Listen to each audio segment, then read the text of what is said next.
Aw. Poor little dude.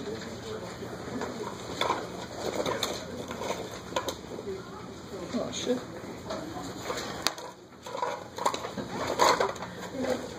Oh, that's right.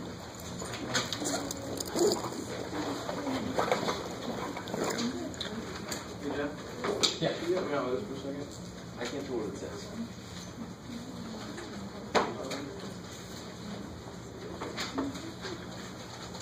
All right.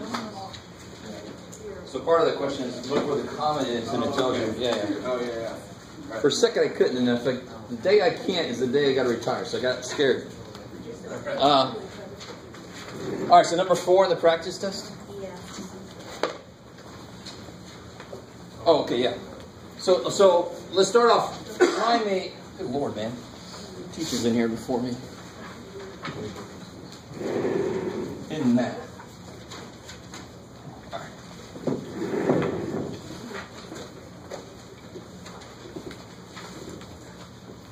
So number 4, remind me, De Morgan's laws in general. There's really 3 of them that we know now. 2 of them are easy to remember. What's this guy?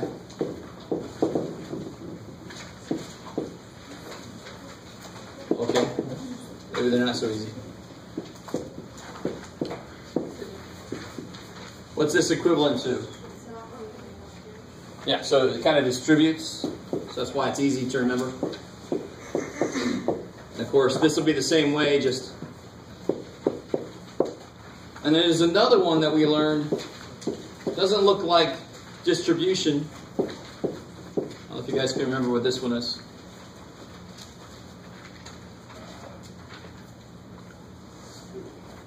So remember, the way I look at it is, when would you say I'm lying? If I say, if you make an A, then I'll buy you a car. The opposite of that would be like, when I lie, when would I be lying? If you made an A, but you didn't get a car, that's the opposite. That's like when I'm lying. It is false that what you said. Bam, that would be the equivalent of that being false. Wouldn't it be negative P? No, definitely not. So this is where you gotta, I try to say this over and over. I am actually not distributing a negative sign through that. This is not algebra. It's just that we're lucky that the opposite of this looks like I distributed it. So we got lucky. Here is a situation where we didn't get lucky. Too bad for us.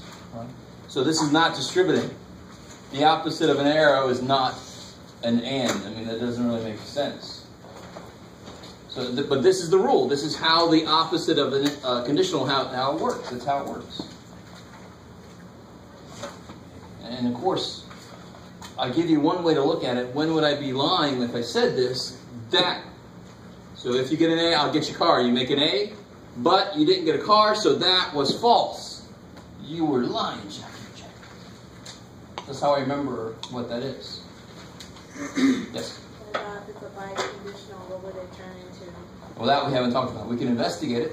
We can try to figure out what that would turn into, but it's not part of what we've got to know. Okay. Yeah. So, I need to start off there so I can address the question. Number 4 says, rewrite this using the Morgan's laws.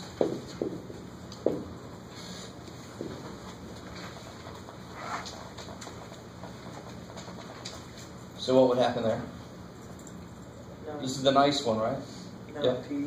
Yeah, not P. Or Q. Or, yeah, not Q is Q. Exactly. Cool. So that's the one that feels like distribution. So you can actually treat it like you are distributing. Just be careful. It doesn't always work that way. So how do we figure out when it's not? How do you mean? I mean, like with the first letter, how do we know? Because I know right there it's true, and then with that one, it's false. How do you figure that out? But what's false and what's true? I don't... For number, example 3, I notice it's true. Okay. So, No, where does it say it's true, though? I'm sorry. This is I'm this. sorry, I'm looking at the practice test, and I'm still kind of stuck on number 2. And Oh, I'm number thinking 2 in is that- totally different. I'm thinking that type of Okay, okay. But We don't know. We can't say anything about the validity of the truth of either of these if I don't know what the values of these are. Yeah. Okay, so how do we figure out when it's P or not P at the beginning with the not sign? So, all right. you either will see, for example, if I wanted to say this, what would this be in English? Let's say P is I am hungry, and Q is I have potatoes, using Dan Quayle's spelling. So, what would this be in English then? This would be what? It's outside of everything. It is false that. So, one way to say if it's outside of everything, it would be the phrase, it is false that. That's a big S. It is false that. That's what this is. That is, it is false that what? I am hungry. And I don't have potatoes. And I do not have potatoes. Potatoes. But that would only be if there was a comma after the hungry, right? Otherwise, it would be that the whole statement is false. No. Anytime you have it is false that in front of any phrase, it's understood that that phrase would be in parentheses. That whole phrase is, it is false that, everything following. So wouldn't it be it is false that I am hungry and I have potatoes? What's Q? I have potatoes. I have potatoes. So what's not Q? Oh yeah, okay. You can't define something with the word not in it. You can't define it as a P or a Q. So when I put this Q is this. So not Q is do not have potatoes. Whew. All right. So okay. So you were, or now this would be. What would this be in English? I am not hungry. Or I have potatoes. Good Lord, I can't write worth anything anymore. So that's what that would be. So that's in front of a specific letter. So that becomes the opposite. That becomes a not inserted into that phrase. When it's in front of a whole little couple of things, when it's in front of a parenthesis thing, then that means it is false that whatever that says. Yeah, I like it. Maybe. Okay, so you guys look like you want to hurt me. That would be a bad idea. Yes? Is that all we have to do? All right, so for this problem, all you actually had to do for 4A was this. Everything else was an exploration of another question. All 4A asked you was to rewrite this using the Morgan's laws. Okay, We're done right there. Then just some of that. Yep. Truth table. No truth table, didn't ask for a truth table. Didn't tell you anything about what P and Q were. To me, the hardest part of number 4 is part C, and I can see that in some of the homework that I didn't quite finish. If they give it to you in English and you have to apply some kind of a rule to it, what's the first thing you should do?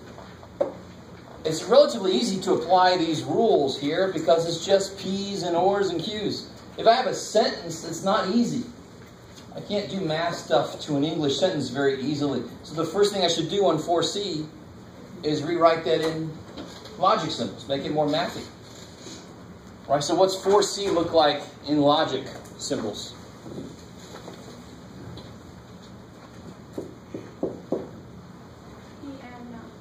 Good, so P would be eggs are disgusting. This is a true statement. Eggs, you use cakes. When you eat an egg, it's like a future cake that won't be. It's so sad. Egg is food glue. That's what eggs are. Don't eat them. Alright, sorry. And the word but, of course, is and then not Q. Avoidable would be Q, so not avoidable is not Q. I like it. And to be really careful there, the two statements I have are eggs are disgusting, that's what P is. Eggs are avoidable, that's what Q is. In English, I don't have to write the word eggs twice. Hopefully you guys kind of see that. Maybe you do. Alright, so now I can attack this with De Morgan's laws. And this one is kind of freaky because there's no not outside. But remember, math goes both ways. Right? Don't judge. So I can take a negative out. Is that freaking you guys out? So it's going this way. If I take a negative out, doesn't that become positive P? That reverts back to an and. That becomes negative q. All right, do the same thing. So this is 4C. This is exactly what the English statement says, but it's turned right into logic symbols. Now applied to Morgan's laws. Now it's easy. This is what you should be doing on the homework when they give you an English statement and they say, do some logic to it. Well, write it in logic symbols first. Then you can apply logic. Right? Logic should be applied a lot more often than it currently is in the world. So if I did take a negative out, what would this become? Yeah, it's got to be negative p, right? And that would become or, and that would become q. Now what's that in English? Sorry. That was my fourth puberty. What is this? It's false. It is false now.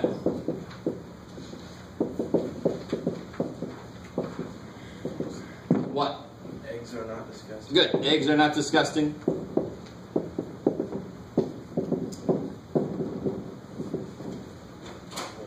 Or avoidable. See, so I converted the English to a logic statement because then I can attack it with the Morgans and then I convert it back to English. Some of you guys are trying to skip the middle step and then it's not easy to attack an English statement with something that's basically mathematical. It's not easy. So if your homework is not easy, that might be why you're making it not easy. Put it into symbols, easy, and then take it back to logic. Now this was not necessarily easy either. I don't know if any of you try this and you're like, what the hell do I do? There's no not in front. Well, put a not in front. Do the opposite. Take a negative out, just like in algebra.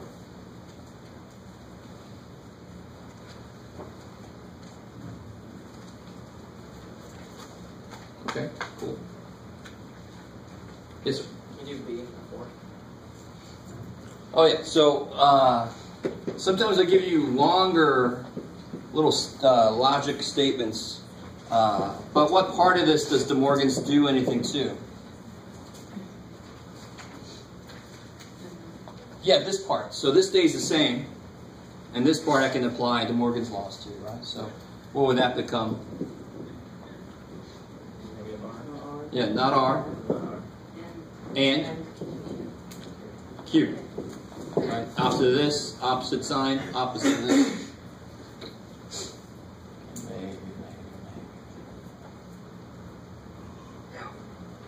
So we would have changed Q at all? We did. What was it here? Oh, this part. I'm Yeah, sorry. that one. Yeah, there's no De Morgan's anything going on there. And we don't know, and like somebody pointed out earlier, we don't know shit about the biconditional. Can we do number 12 after?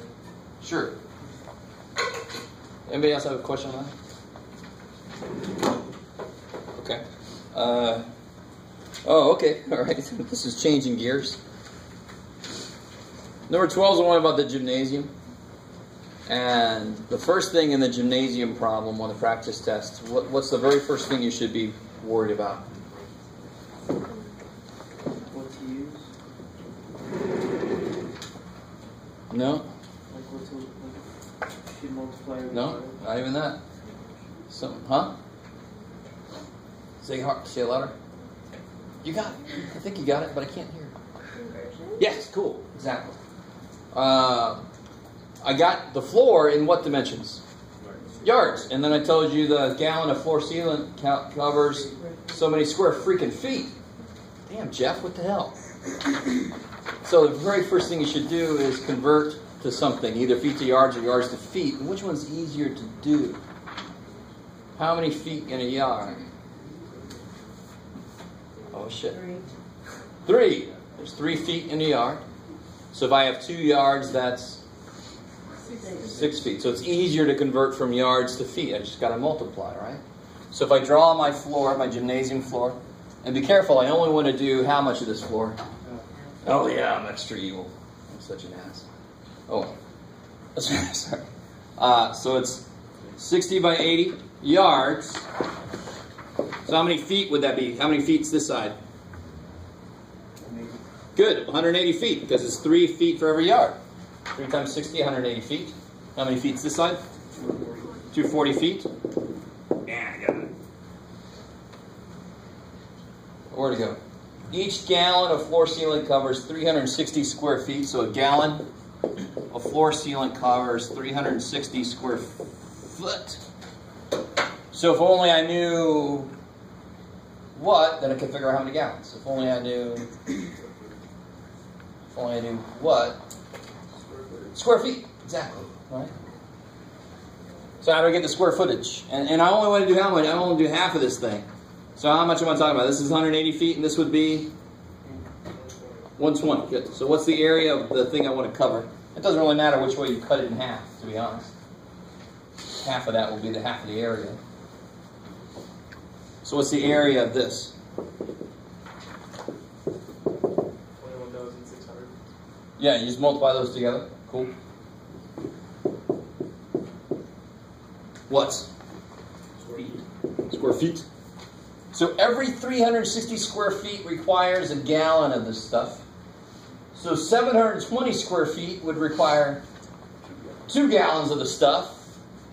So 720 divided by 3, okay, now I know what to do. I take my square footage and I divide it by 360 to see how many gallons it would take total.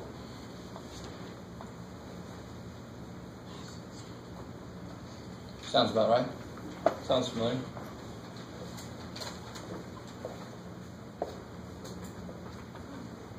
You guys like that problem. So. The problem says I only want to cover half the floor. Okay. So whichever dimension you decide to cut in half, it'll come out the same way. So or you could just do the area is 1/2 180 times 240. So it's got to be half the total area of the floor. Because we want people to play and hit a different patch of floor and go sliding all over the place, I guess. I don't know why we're doing that. We're evil. Yes, sir. So it would either be 120 times 180 240 or 1/2 180. Yeah, and you see how it's the same thing? Half of 240 is 120. Okay, and it's the exact same. And if somebody said, no, I want to cut the floor this way, well then half of 180 is 90. Okay. Either way you do it, you come out to 21,600. Okay. Yeah, I like it. Now please, you guys should be jumping all over these problems. No algebra required. You just got to do the right things with the numbers. The stuff that you were doing in algebra when you weren't allowed to. Now you're allowed to. So no whining allowed. You're whining in algebra. I got the right answer, but you didn't use algebra. Algebra class then. This is not algebra class. This is solve the damn problem class. But show me what you're doing. Don't have the number come out of nowhere. That's not good. I need to see what you're doing. I have a shirt that says that. Not this one. This one is neat. This one says something else entirely. Yes, ma'am. So what is the final answer for that? Oh, all right. So we get this. Whatever way we want to do this, we get this. Every 360 square feet takes 1 gallon. So I want to see how many 360 square feet are in there. Right? Pluralizing that completely incorrectly. That's all right. The moose. Yeah, sorry. Brian again. Call it a cup of dirt. Sorry. All right. Where else do we want to go? Yes. Can you do 11? All of it, I guess. Now I've got the answer key. How many guys have actually tried out the practice test? How many guys plan on trying it out? It's totally up to you. Don't turn it in. I'm giving you the answer key. I don't need you to turn it in. You with me? All right. I'm going to go ahead and give you the answer key so you can kind of look it over. I put the truth tables on the back, so make sure that you have a back to this. Before it passes out, don't do this. Don't do this. Yeah. Yep. All right, that's shit. Don't do that to yourself. That's bad. That's false confidence. I would have done that. That's exactly what I would have done. Right? Either don't use this at all. Just put it away. Just don't even look at it. Do your homework. That's good. That'll get you ready for the test. Or try the practice test and then check yourself out. And anything that went bad, go review that section. Don't do these problems more than like twice. If you get it wrong the second time, go find a problem like it. And the reason I say that is the very first time I ever taught, I did this because I didn't know what my test looked like either. So I made a practice test for them and me. And the guy got angry at me. He says, I practiced your test over and over and over and over again until I got that was great. I got a D on your, and I'm like, you knew these problems. You didn't know problems like these. I'm not going to give you these problems on the damn test. So don't look at this too much. Does that make sense? Use it correctly. And don't get angry at me if you don't. Okay.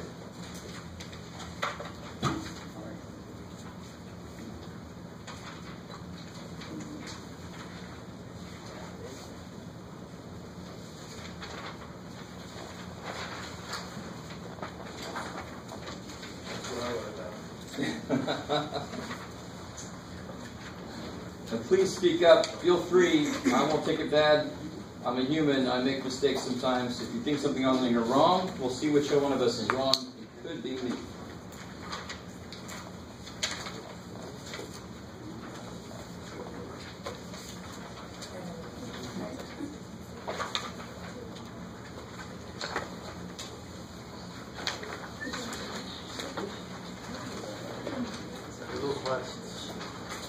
Problems for corrections. What's up? Request homework problems. Oh, yes, sir.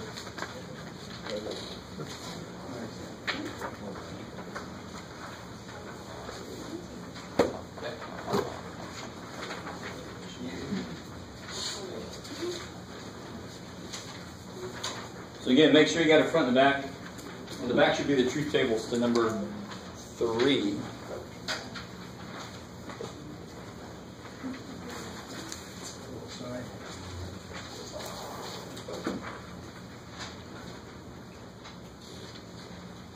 I have a question to you. Yep. Like how we after it, this is P is true, Q is false, or Okay, cool. So not, no, so don't be the not, put a not in front of the true. so it would be in F instead of a T. It's, Yeah. So when you substitute values, just like in algebra, you only replace the letter with the number, right, in algebra? What do they have to drink before dinner? So number 3 looks back at, for example, this guy, part B. Oops.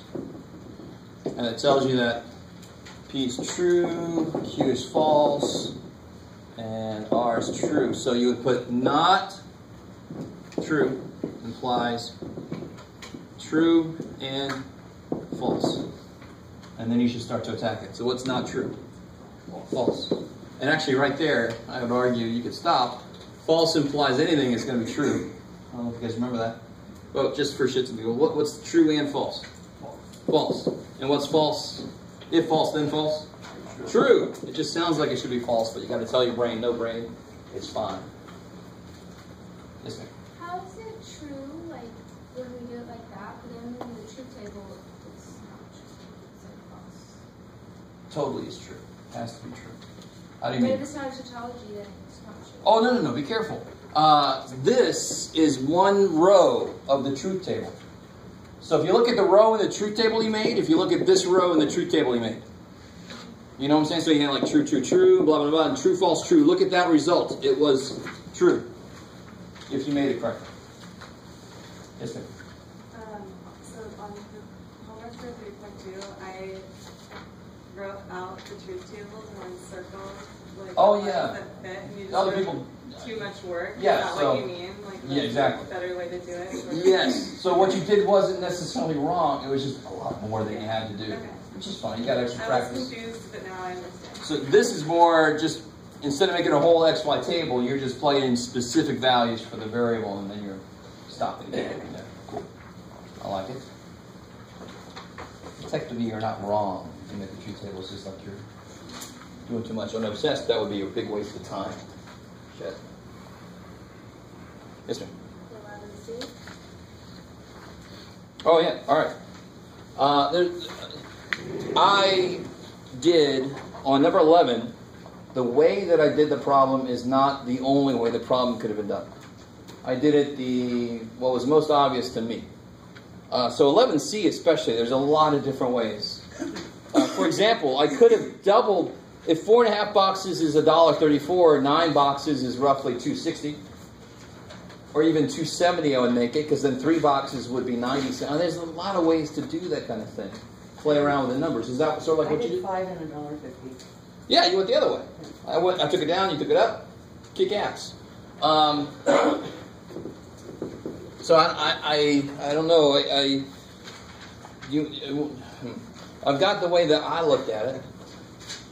4.5 costs $1.34, so 4 costs about $1.20. Multiply by 3 tells me what 12 costs. I mean, that's one way to do it.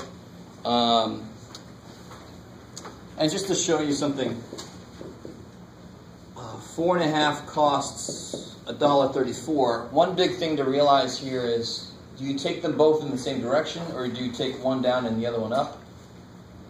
Really what I'm doing here is I want to know how much per box. So would I divide these in a way to really do this fully out? So when I divide things, I want to take them both in the same direction, right? So sure, if you take it up, this has got to go up. And if I put a 0 here, does math care? 4.50, I would never say I've got 4.50 boxes, but screw it. I can put that, and the reason I want to do that is, if I take this up to 5, this changed by like 50, didn't it? So I want to change this roughly the same kind of amount. So if you took this to be $1.80 or something, that would be fine by me. I would understand where you're coming from. Let me drill deeper than you have to, just to kind of show you the whole picture here. 50 out of 450, right? So if I change this by 50 out of 450, that's like 1/9 of it. You see that? I changed it by like 1/9 of it. So 1/9 of this, I don't know if you guys see what I'm saying. So just to make the change proportional, that's the way you would really have to look at it. But then that's getting away from estimation being a quick thing you can do. So I'm like, screw it. If one goes up, the other one, in this case we're dividing, so the other one also go up. So if you made this 160, that's fine. So it's got to go up something. 2 would be a little too big of a change. Maybe. So if we're dividing while estimating, both the numbers go up? Or down. They have to go the same direction. Okay. Yeah. And again, it's because 20 divided by 10 is 2. If I take 20 and make it 10, 10's got to become 5 to still be 2. If I take 20 and make it 40, now 10's got to become 20. See, they both have to go up or down to keep the division the same. Multiplication, they have to go the opposite direction to keep it the same at the end. That's one of the main things I have to see when you estimate, is that you're sticking to those rules. And it's only when you break the rule you got to tell them if it's too big or too small.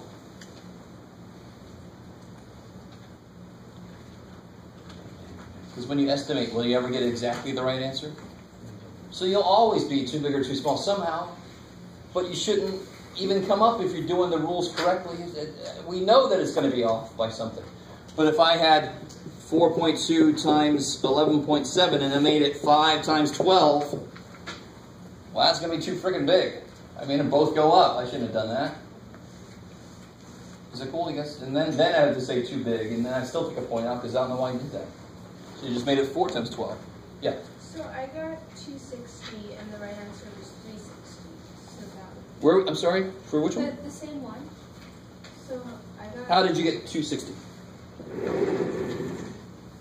So instead of doing 12 boxes, I did 10 boxes, and then instead of doing 4.5 boxes, I did 5 boxes. So the weird thing about this problem is, if you make 12 become 10, it's weird to figure out how the other numbers have to correspondingly change. If you take 12 down, then how would the other ones have to change? You see what I'm saying? It's getting a little stranger now. Now I want my result to be smaller. So if 12 boxes cost, cost of 12 boxes, if 4.5 boxes costs, what did I say, $1.34? Yeah. So if you're trying to estimate what 12 boxes would be, and you make this become 10, do you see how there's just too many other pieces involved to tell how do these numbers change because you took that one down? So in this problem, I would try desperately leave that guy alone. That's what I'm going to mess with as far as picking it up or down. Because now your answer, if you don't change those correctly, your answer is going to be about 10 boxes, and it's going to be too small. So it makes sense that your answer came out too small. Okay. I got 4. Would that be acceptable? Maybe. How'd you do it? I took the number of boxes down to 4. 4 boxes at $1.25. Okay. That's about 31 cents a box, and I just did 12 divided by 3 is 4.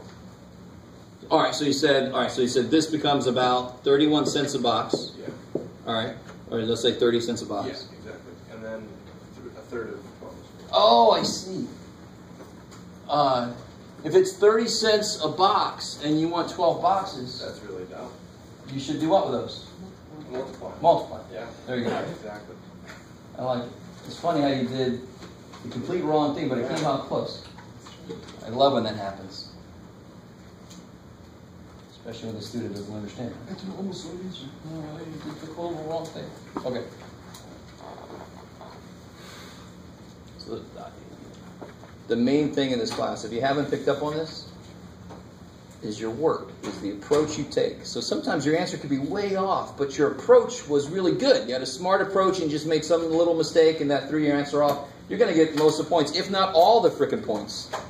Because I don't take much off for like a little, brain fart. 2 times 3 is 7. I'm pretty sure you don't believe that, but your brain for some reason said, yeah, it looks good. So I grade you on, are you approaching the problem correctly? So if you don't show me any work and you get the wrong answer, you're going to lose all the points just about. Because I have no idea what went wrong. I have to assume the worst. Yes? So we have to memorize the laws for the test? I'm not going to make you memorize them, to be honest. Yeah. I might give you some and then give you some questions right after that. But I want you to be aware of which laws there are, right, and to see why they make sense. Can you explain fallacies? Yes, so, in general, a fallacy is a belief that something is true when it really isn't. So, in this case, logical fallacy is a belief that an argument is valid when it really isn't. So, the 2 fallacies, I don't know if you can really make these out, that we know currently are fallacy of the converse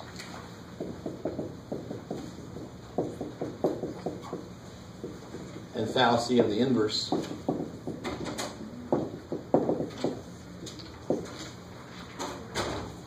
And I think they both survived. Good. So I don't know if you remember, the converse was believing that if this, then this.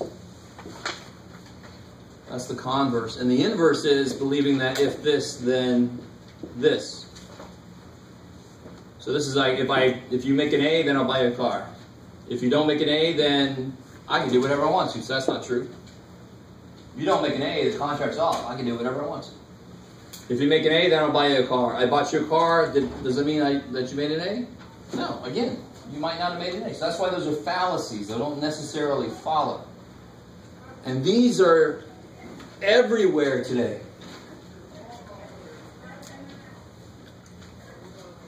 I don't know what's going on. So this one would say, if P, then Q. And remember, the converse is this guy. Q, therefore P. So that's fallacy of the converse. They think this is true. That's why it's called a fallacy. Fallacy sounds like the word false, which is really sort of what that comes from. So it's an incorrect belief in something.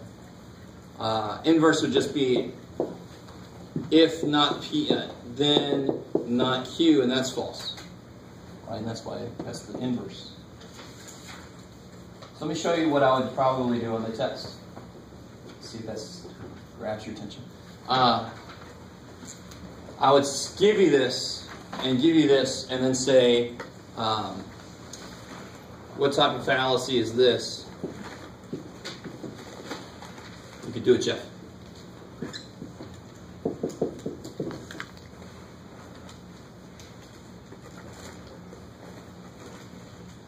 And all you're doing is matching the form of it.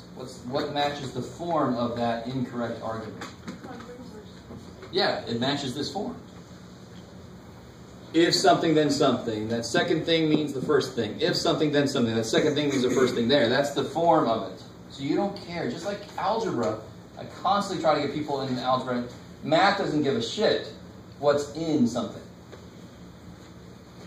Right? So like in algebra, I have problems right now with people getting to this point and then thinking the answer is there's no answer. And then I ask them, well, what if this was a 3? What would you do? I'd divide by 3. What if it was a 6? I would divide by 3. What if it was a M? I would divide by 3. See, so math doesn't give a shit that there's an M there. Math just says divide the 3 so you can get the x by itself shit. So here, it doesn't care what's in here. It cares if the form is this. That's what that is. How about this? Is this a fallacy?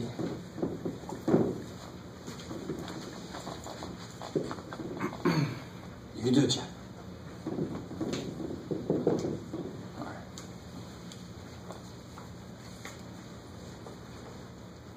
Ooh, I don't like that one. So if it's not a fallacy, then it must be a law. So is it one of these two things? No, neither one of them says. This guy says not the first dude, and then this guy says the second dude. No, neither one of them says not the second dude. So there's got to be a law then, possibly. Yeah, and sure enough, it's the contrapositive. All right, so if you look at, wrote the laws at the bottom, you can compare the form of it. Compare the form of it. What's the contrapositive say? If something, then something. Not the second dude, therefore not the first dude. All right? That's the contrapositive. I like it. Yes? Just because of the extra work I did on the other assignment, just wondering if you have I don't know, like one of those that isn't, like, doesn't perfectly match one of the Oh, okay. Well, then you have to make a truth table. Yeah, exactly. So I'm not doing extra You're not doing extra work. Okay. So some of those in that section 3.5, you have to do a truth table. Like if they have a biconditional in it, it's not the easiest thing to go backwards and just think about it. We tried to do a few like that. So you attack it with a truth table. And again, how does a truth table work in this case?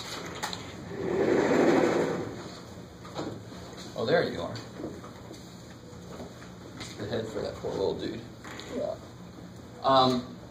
So if I had P, if and only if Q, R, and not S, therefore S. Yeah, that was yummy. I know, I use the word yummy for this kind of math. So what does this really mean? So in general, I have like premise 1, premise 2, and I can have like 80 of these things, but let's just do 2. And then I have a conclusion. So for example, if P then Q, if Q then R. So what's the conclusion you can come to from there? This is the one. If P then R. So what did you do to get there? What did you use to get to what you just said? I like it. But what parts did you use? Sounds weird. Did you only use this guy? Did you only use him? Is that all you needed to figure it out? No. You used this guy. Say the word. You use this guy. And oh, no shit. This guy and this guy, right? I was trying to get you to say the word. So now you know how to write this in a single statement. So anything that looks like this can be written as, let me write it. So in this case it would be P, if P, then Q, and if Q, then R, implies if P, then R. Woo! So if premise 1 and premise 2 implies the conclusion. If you made a truth table for all that business, it would come out to be a tautology, because that is a valid argument. But you don't have to because that's the law. Yeah, exactly. For this one, you wouldn't have to. So this one, you would just say this and this, then this. And then you make a truth table for that business. That would be, why would that be kind of gross? How many letters are in there? 4. 1, 2, 3, 4. So how big of a table would that be? 16. And you're like, 8's enough, man. And I agree. Not just a show. For a long time. It is a truth. 8 is enough. And that really went past everybody. I like that. Bondaducci. Is he still out there somewhere? Any Bondaducci? I'll stop. Get the looks. This phone girl. You forget some meds. No, I'm on. All right. So where are we off to next? What you got? Yes. On section 3.4 of the homework, number 33.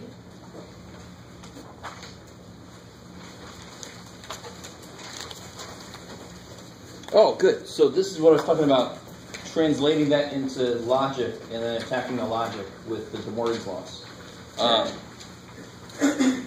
So if Ashley Tobai, it used to be just Meg and Bob. If Ashley Tobai takes the new job, then she will not move, or she will buy a new house. Ooh, that's a lot of shit going on there. Let's see. So how do I write this in logic symbols? If Ashley Tobai takes the new job, what we got so far? And this is, by the way, this is number 33, right? I'm looking at the right one. I hate when I get done with a problem, they're like, that wasn't the right one. If Ashley Tobai takes the new job, what's that? P. Then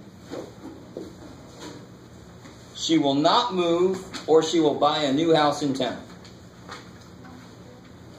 Yeah, she will not move. Yeah, good. There's a comma there. She will not move,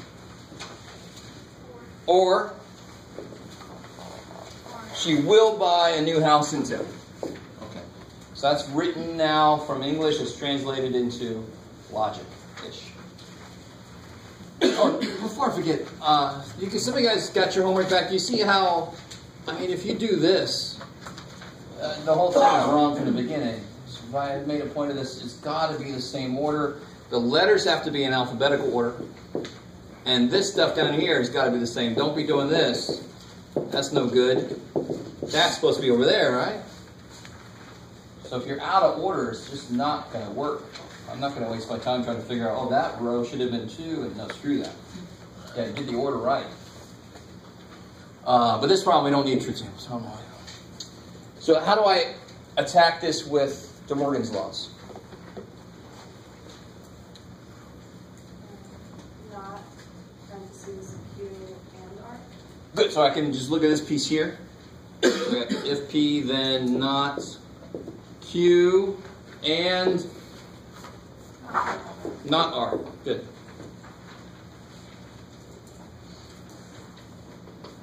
I like it. That's the most immediate, easiest way to do that. There's another way to do that, but we're not going to go there. Unless somebody went there. We won't go back time. And then all you have to do now is put that back into English. If you start in English, you better end in English. So how would I write this in English now? Oh shit, you gotta remember what these meant. P was, she takes the job. Q was, she moves.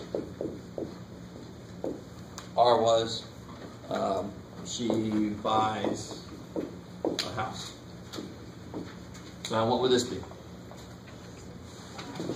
If she takes a job,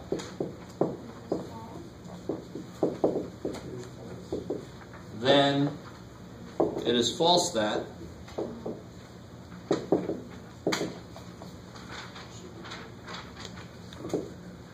she moves, or she will move, and she will not buy a house.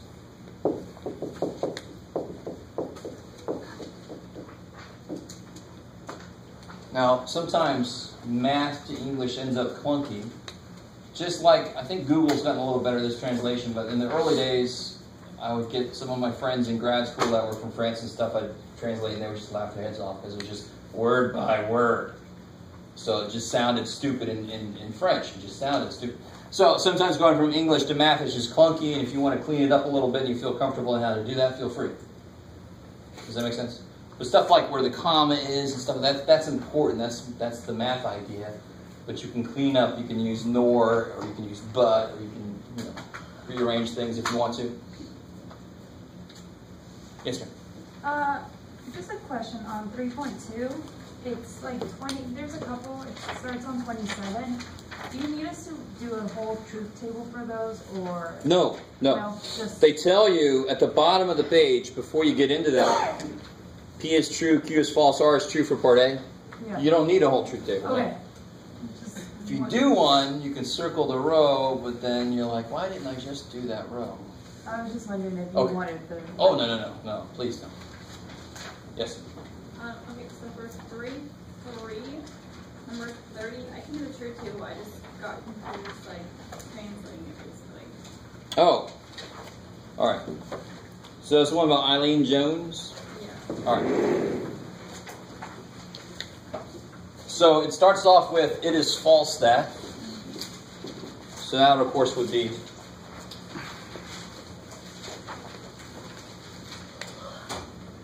what would that be? Negative. I'm looking at the right thing, right? Number 30, it is false that if Eileen Jones went to lunch. Okay. So it is false that if Eileen Jones went to lunch, Pete, then she cannot take a message and we will have to go home. And that, there's a comma right after that then.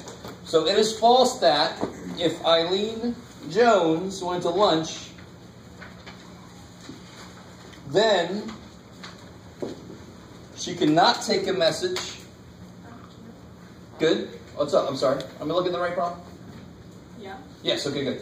Your face was saying, what the hell problem is he doing? No. Okay. So, if Eileen Jones went, then she cannot take a message, and we will have to go home. All right, I like it. Whew. I just got mixed up with all the parentheses. I understand. It's not hard to do. So the it is false that requires its own parentheses. And then there's a comma after this if statement, so then it requires parentheses after it. To be honest, if I didn't put these in here, order operations tells me what to do. It's been a while since we've talked about this, but where's the equal sign? Yeah, this guy, he's the normal equals. There's no super equals, so he rules the day. So then this is where the parentheses would go anyway. I like it.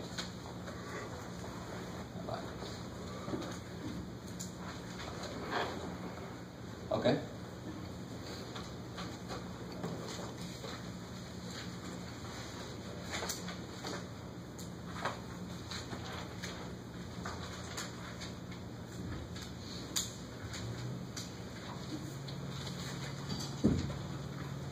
So if you have a question for the quiz, you can ask that. More stuff. Any questions on the test? The test. What about? How many questions? Oh, how many questions? Normally like 20 something. And when I say that, before you guys freak, I always hated it when a teacher would say, there's 4 problems on the test, and they were all A through J. Right? That's not 4 problems. Right? Math man, let me teach you how to count. So when I tell you 24 problems or whatever, that's counting ABC. There's not going to be 24 problems with all their own ABC. You better go. You got about 10 seconds for each problem. Holy shit.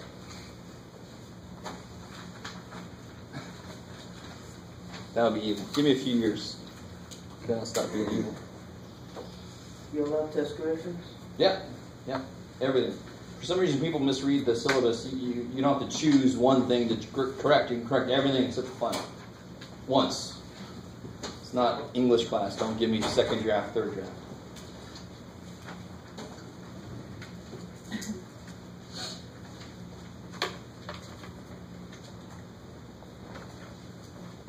Y'all looking at me expectantly. I have nothing for today. It's all up to what you guys want to talk about. If you're ready for the test, you don't have to stare at me. You can head somewhere else if you want. If you're not ready for the test, then you should be asking something. Yes, ma'am. And see, I kind of was confused how you wanted us to. 10C? Yeah. Okay, good. Because a lot of people miss this in the homework. So 10 is all about the pick a number, double it, subtract your age, add your number of cats, whatever. That kind of problem. So when you have to prove it, you can't just say, well, I did it with you already. If you want to prove something that way, you'd have to use every number that exists and show that every number works. That might take a little while. So what's the right way to prove something in that situation? What do you want to start with to prove that? Good. So what do you want to start with? So if you're just trying to get a feel for it, you're going to start with 2, you're going to start with 7, you're going to start with 8. But when I'm trying to prove it, I want to start with x or n. There you go. So on number 10, you would start with n, add 3 to it, so then that would be n plus 3. And then whatever if your guess was that it's always triple, you should end up with 3n. If your guess was it always ends up the same, you should end up with n at the end. That's a proof. Because what could n be? What could n be? Anything. So the funky thing is, let me blow your mind a little bit. You guys remember how to factor that? How do you factor that? Come on. Yeah, good.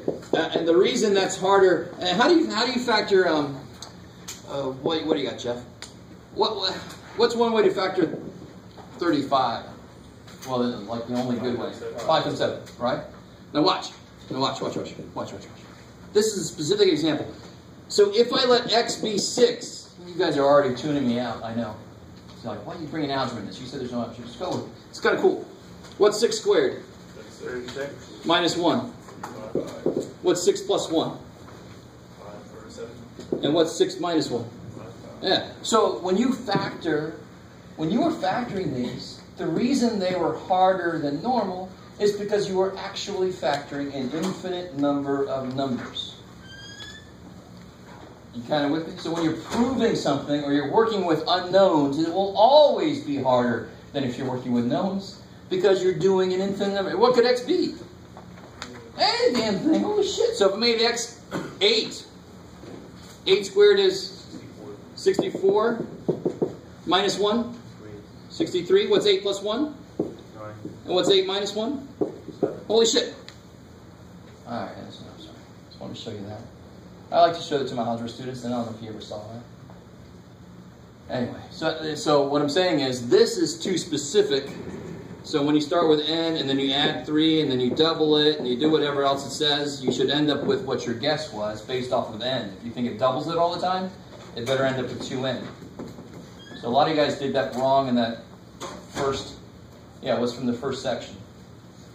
Or you skipped it. Oh. Yes, ma'am. Can you show that problem? So I think I got this started, right? Add 3, no. So add 3, divide what you get by 3. So what would the next step look like? How are we doing? I'm following what it says, right? Start with a number, add 3 to it, divide what you got by 3, and what's the next thing say? Multiply by 6. So what's 6 times this? What happens? 2n plus 6. Yeah, those cross out, become a 2, and then 2n plus 6.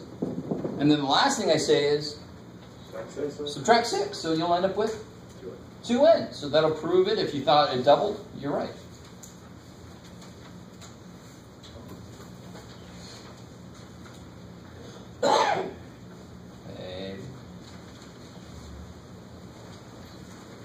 Yes, sir. Yes, sir. Will there be an overabundance of estimation questions? Not really. Unless you tell me that, then I might have to put some more on there. No. What's the proportion on here? There's 3 out of however many. There's not that